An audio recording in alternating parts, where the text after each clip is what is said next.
श्री शिवाय नमस्तुभ्यम। विशेला है। कनेर का फूल सुगंध नहीं है, कनेर के पुष्प में कोई सुगंध नहीं, कोई तत्व नहीं। पड़ा है, केतकी हंस रही है, केवड़ा हंस रहा है, चंपा हंस रहा है। दुनिया के लोग जिस पर हंसते हैं, दुनिया के लोग जिस पर उंगली उठाते हैं, दुनिया के लोग जिससे नफरत करते हैं, मेरा महादेव उससे प्रेम करता है, मेरा महादेव उसको प्यार दे दिया धक्का। दुनिया के लोग जिससे नफरत करते हैं, दुनिया के लोग जिसको धिक्कार देते हैं, धतूरे को कौन पूछे, कांटे वाले पौधे को कौन पूछे, कनेर को कौन पूछे। कोई पशु पक्षी नहीं खाता कनेर को। विष भरा, आंकड़े में विष भरा, मंदार में विष भरा है। समी के पत्ते कांटों में पैदा होते हैं, बेलपत्री का पत्ता कांटों में पैदा होता है। सब में कुछ ना कुछ दोष है, फिर भी मेरा महादेव उनको स्वीकार करा हुआ है। मेरा महादेव उसको स्वीकार, दोष है वो दोष दुनिया को दिखता होगा। लोग कहते होंगे बेलपत्री में कांटे हैं, समी के पत्ते में कांटे हैं। लोग कहते होंगे कनेर जहरीला है, शंकर जी को चढ़ाना नहीं चाहिए, धतूरे में कांटे हैं, भांग में ऐसा है, उसमें ऐसा है। दुनिया के लोग इनमें दोष देखेंगे, पर मेरा महादेव दोष में भी कुछ अच्छा देख लेता है। नारद जी ने देखा, सब हंस रहे थे, कनेर के पुष्प को नारद जी ने तोड़ा। तोड़ते तोड़ते आकाश मार्ग से नारद जाते जाते उस कनेर के पुष्प को एक कैलाश की शिला पर रख दिए। कैलाश की शिला पर वो कनेर का पुष्प रखा था, उस कनेर के पुष्प को भृंगी ने उठा लिया। भृंगी ने,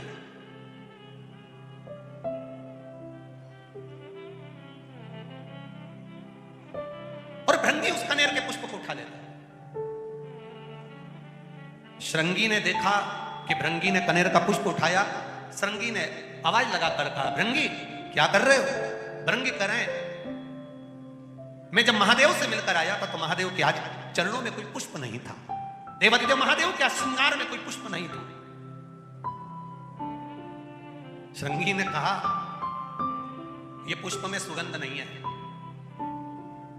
इसीलिए इसको कोई देवता स्वीकार नहीं करते। भृंगी ने कहा, शमशान की राख मनुष्य के कपड़े पर लग जाती है तो मुर्दा जलाकर आने के बाद नहाना पड़ता है। वो शमशान की राख महादेव पर चढ़ जाती है तो वो भी पैकेट में बंद होकर लाखों की बिक जाती है। शमशान की राख मनुष्य के कपड़े पर लग जाए तो उसको शमशान से आकर नहाना पड़ता है। वो शमशान की राख महादेव पर चढ़ जाए तो वो भस्मी बन जाती है। शरीर पर महादेव के लगने के बाद चपटी भभूत में है खजाना कुबेर का, उसकी भस्म से भी कुबेर का खजाना झड़ता है। तो ये कनेर भी कुबेर के खजाने से कम नहीं होगा, मेरा विश्वास कहता है, ये मेरा विश्वास कहता है। भृंगी ने कनेर का पुष्प उठाया, ले गया। श्रृंगी तुम भी बजा रहा है।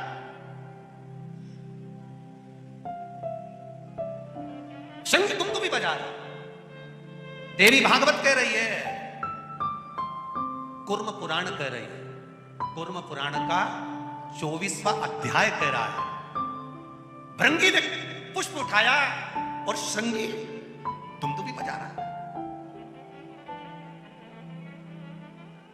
दुमदुबी, अब जैसी दुमदुबी बजना चालू हुई तो पूरे कैलाश में चर्चा हो गई। ऐसा लग रहा है कि कुछ जरूर हुआ है। इतनी दुमदुबी बज रही तो जरूर कुछ हुआ है। अब हुआ क्या है पता करो। माता पार्वती जी ने गणेश जी को भेजा, माता पार्वती जी ने कार्तिकेय को भेजा। माता पार्वती जी ने जब गणेश कार्तिकेय को भेजा तो गणेश जी महाराज ने अपनी सूंड में जल भरकर ऊपर की ओर फेंका। देवताओं को लगा जरूर कोई बात है। सारे देवता आकर खड़े हुए। हुआ क्या? दुमदुबी अचानक क्यों बजने लगे? अपने गांव में अचानक ढोल बजने लगे तो पता तो करना पड़ेगा कि हुआ क्या है, किसके घर छोरा हुआ, किसके यहाँ शादी हुई, किसके यहाँ क्या हुआ।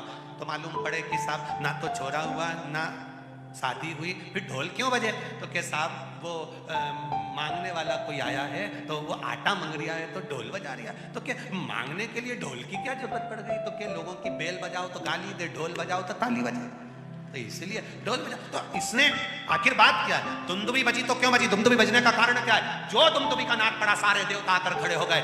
इतने में भृंगी ने एक कनेर का पुष्प मात्र कनेर का जिसमें विष भरा हुआ है, किसी काम का नहीं, जिसमें सुगंध तक नहीं है, जो कोई काम का नहीं था, उस कनेर के पुष्प को भृंगी ने देवाधिदेव महादेव के चरणों में जैसे ही रखा, पार्वती जी ने उस पुष्प को देखा, देखकर विचार करा, जो भी सुगंधित पुष्प आता था शिव जी के ऊपर चढ़ता था, भले इसमें विष भरा है, क्यों ना ये भी शिव पे चढ़े।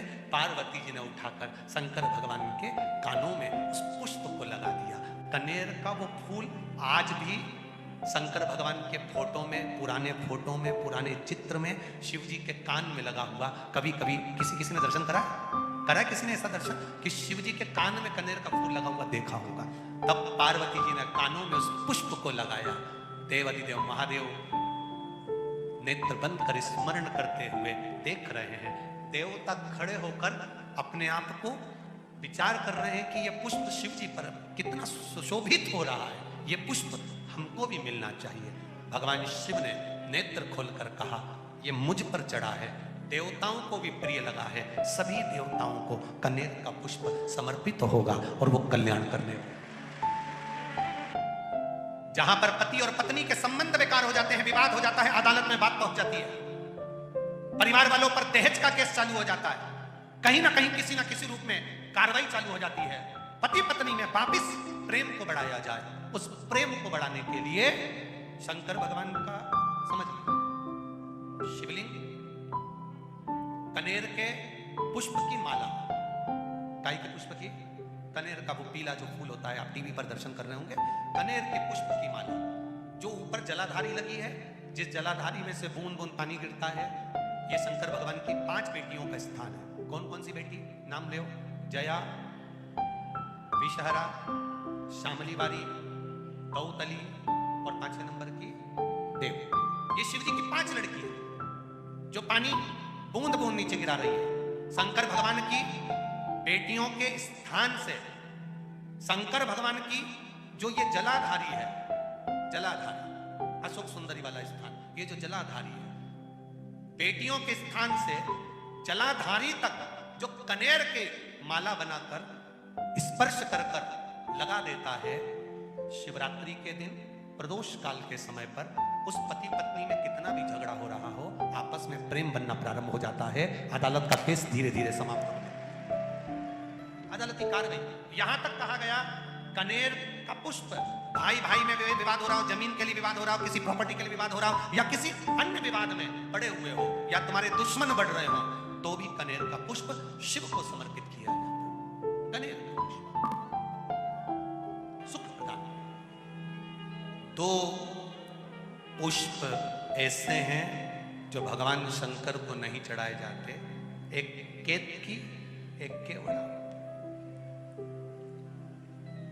और चंपा भी भगवान शंकर को चढ़ती है, पूरे साल नहीं चढ़ती, केवल भादों के महीने में चढ़ती है, उसके सिवाय नहीं चढ़ती। ऐसे ही वीडियोस देखने के लिए हमारे चैनल को सब्सक्राइब करें और बेल आइकन को क्लिक करें।